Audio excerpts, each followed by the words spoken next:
চাকরি পাওয়ার পরে বাড়ির বাইরে সবসময় থাকা হয়, আর ওই জন্য বাড়ির বাইরের যেসব খাবার, ছোলে ভাটুরে, কুলচা, এমন খাবার অনেক খেয়েছি, কিন্তু পরিবার কখনো খায়নি। তা আজকে আমি আমার নিজের হাত দিয়ে ছোলে ভাটুরের একটা রেসিপি বানাবো, আর চলো তোমাদের সাথে সেটা শেয়ার করি। তো ওই জন্য আমি প্রথমে ছোলাটাকে ভালোভাবে ভিজিয়ে রেখেছিলাম, প্রায় সকালে ভিজিয়ে রেখেছিলাম, সকাল থেকে রাত অব্দি ভেজানো ছিল। তারপর ওটাকে সিদ্ধ দেওয়ার জন্য ভালো করে ধুয়ে আমি কুকারের মধ্যে নিয়ে নিয়েছি। একটা টি ব্যাগ এর মধ্যে ফেলে দিব, যাতে খুব সুন্দরভাবে ওটা একটা চায়ের ফ্লেভার আসে, কারণ কালারটা খুব সুন্দর আসে। কারণ আমরা হোটেলে যখন দেখি ছোলে ভাটুরে বানাই, ওরা কিন্তু টি ব্যাগ দেয়, তো আমিও ঠিক তেমনই টি ব্যাগ ইউজ করব। যদি কারো টি ব্যাগ না থাকে তাহলে একটা কাপড়ের মধ্যে অল্প একটু চা দিয়ে বেঁধে নেবে, তারপর ওটা জলের মধ্যে ফেলে দিবে। জলটা একটু বেশি দিয়েছি কারণ গ্রেভিটা একটু বেশি করব, তাই জন্য। তো চলো 8-10টা মতো সিটি মেরে নিই, কারণ খুব ভালোভাবে এটাকে সিদ্ধ করতে হবে। এরপর কড়াইয়ের মধ্যে একটু তেল নিতে হবে আর গোটা মশলা দিতে হবে। আমি কিন্তু ওইটা শুট করতে একটু ভুলে গেছিলাম। তারপর গোটা মশলাটা একটু হয়ে এলে পেঁয়াজ পেস্ট করে, আমি 2টো মতো পেঁয়াজ কেটে ওটা পেস্ট করে নিয়েছিলাম, ওই পেস্টটার মধ্যে দিয়ে দিয়েছি। আর এই পেস্টটা যখন একটু লালচে ভাব চলে আসবে, ব্রাউনি কালার আসবে, ততক্ষণ কিন্তু নাড়তে হবে। প্রায় 5-6 মিনিট সময় লাগবে এই পেস্টটাকে একটু লালচে ভাব আসতে, একটু ব্রাউনি ভাব আসতে, ততক্ষণ কিন্তু নাড়তে হবে। আর ভিডিওটা যদি তোমাদের ভালো লাগে, হেল্পফুল মনে হয়, তো অবশ্যই লাইক কমেন্ট শেয়ার করবে। কারণ আমি আমার কাজের ফাঁকে সময়ের মধ্যে যতটুকু সময় পাই একটু এগুলো বানাবার চেষ্টা করি, এটা আমার ভালো লাগে। তোমাদের সাথে একটা ইন্টারেকশনও তৈরি হয়, তো অবশ্যই আমার ভিডিওটাকে অনেক অনেক অনেক ভালোবাসা দেবে। যখন এরকম পেঁয়াজের কালারটা চেঞ্জ হয়ে যাবে, তখন এর মধ্যে আদা রসুনের পেস্ট আমি দিয়ে দেবো। এই পেস্টটা এই সময় দেওয়াটা খুবই গুরুত্বপূর্ণ, কারণ আদা রসুনের যে একটা গন্ধ থাকে, ওই গন্ধটা এর সঙ্গে নেড়ে নেড়ে গন্ধটা চলে যাবে। একসঙ্গে দিলে অনেকে কি করে পেঁয়াজের সঙ্গে পেস্টটা করে নেয়, তো পেঁয়াজটা লাল হতে চায় না, তো একটু স্বাদের মধ্যে ভিন্নতা দেখা দেয়। আদা রসুন বাটার গন্ধটা যখন চলে যাবে, বোঝা যাবে যখন তেল ছাড়বে, সেই সময় একটু লাল মরিচের গুঁড়ো, একটু হলুদ গুঁড়ো, আর আমাদের স্পেশাল একটা মশলা আছে, মানে একসঙ্গে আমার মা কি করে, জিরে, গোলমরিচ আর ধনে একসঙ্গে মিক্স করে পিষে দেয়। তো ওই যে একসঙ্গে মিক্স করে পিষাটা ছিল, সেটা একটু দিলাম। তারপর এটা একসঙ্গে নেড়ে নেবো একটু, তারপরে এর ওপর আমি একটু নুন ছিটিয়ে দেবো, যতটুকু তোমরা নুন খেতে চাও। আমাদের বাড়িতে একটু মিডিয়াম নুন পছন্দ করে, তাই আমি 1 চামচ দিয়েছি। তোমাদের যদি একটু বেশি মনে হয় পরে, তাহলে একটু পরে দিয়ে দেবে বেশি। ছোলা ভাটুরে বানানোর জন্য আমি কিন্তু মনে করি এই মশলাটা কষানো কিন্তু মেন, কারণ এই মশলাটা যত সুন্দর কষানো হবে, যত সুন্দর তেল ছাড়বে, আর যত সুন্দরভাবে এই মশলাগুলো মিক্স হবে, তত কিন্তু এর স্বাদ বাড়বে।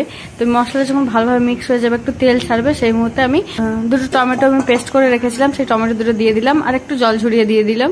এবার এই পুরো মিক্সচারটাকে না আমি খুব সুন্দর করে মিক্স করে নেব। তারপর যখন এটা থেকে সুন্দরভাবে একটা তেল ছাড়বে, সেই আমার একদম মাস্টার মশলা সেটা তৈরি হয়ে যাবে। তারপর আমি আর বেশিক্ষণ ওয়েট করবো না, আমি সঙ্গে সঙ্গেই আমার ছোলা, যেটা কাবলি ছোলা আমার সিদ্ধ করা আছে, সেই কাবলি ছোলাটা দিব। কিন্তু এই মশলাটা খুব সুন্দরভাবে আমি আগে নেড়ে নেড়ে একটু টাইম নিয়ে আমি ওটার মধ্যে তেল ছাড়া অবধি ওয়েট করব। যখন দেখবো এরকম ভাবে তেল ছাড়ছে, সেই মুহূর্তে আমি এবার আমার সিদ্ধ করা ছোলাটা এর মধ্যে দিয়ে দেবো। পুরো জল সহ দিয়ে দিতে হবে, চায়ের পাতাটা তুলে নিব, আর পুরো জল, যতটা জল আছে আমি সবটাই এর মধ্যে দিয়ে দেবো। আস্তে আস্তে জলটা মরে মরে আসবে, আর একটা খুব সুন্দর একটা থিক গ্রেভি তৈরি হবে, যেটা খেতে অসাধারণ লাগে। আমার বাড়িতে তো সবাই মানে খুব ওয়েট করছিল যে কি তৈরি হচ্ছে। যদিও এটার সাথে রুটি, লুচি, পরোটা, কুলচা সবকিছুই চলে, কিন্তু আমাদের বাড়িতে নিরামিষ, তো সাধারণভাবে মা রুটি বানিয়েছিল, রুটি দিয়ে আমরা খেয়েছিলাম। অনেকে কি করে, কিছু কিছু ছোলা এর মধ্যে ভেঙে দেয় যাতে একটা আরো থিক গ্রেভি তৈরি হয়, কিন্তু আমি খুব একটা ছোলা ভাঙিনি। আর ওপর থেকে কিছু কাঁচা লঙ্কা আমি ছিটিয়ে দেবো, যাতে একটা সুন্দর ফ্লেভার, গন্ধ আসে। অনেক দিন থেকে পনিরের একটা প্যাকেট বাড়িতে পড়েছিল, যেটা আমি এনেছিলাম, আর রান্না করতে কেউ পারছিল না, তো আমি ভাবলাম ছোলার মধ্যেই দিয়ে দিই। এটা দেওয়ার কোনো প্রয়োজন না, এটা পুরো অপশনাল, আমি নিজে দিয়েছি, কিন্তু এটা দেওয়ার তোমাদের কোনো প্রয়োজন না, এটা ছাড়াই রান্না করবে। আর এরপর দিব কিন্তু আমি আমার মাস্টার মশলা, যেটা এখনো দিইনি, সেটা হচ্ছে ছোলা ভাটুরে মশলা, যে মশলাটা যে কোনো দোকানে পাওয়া যাবে কিনে, ওই মশলাটা দিবে।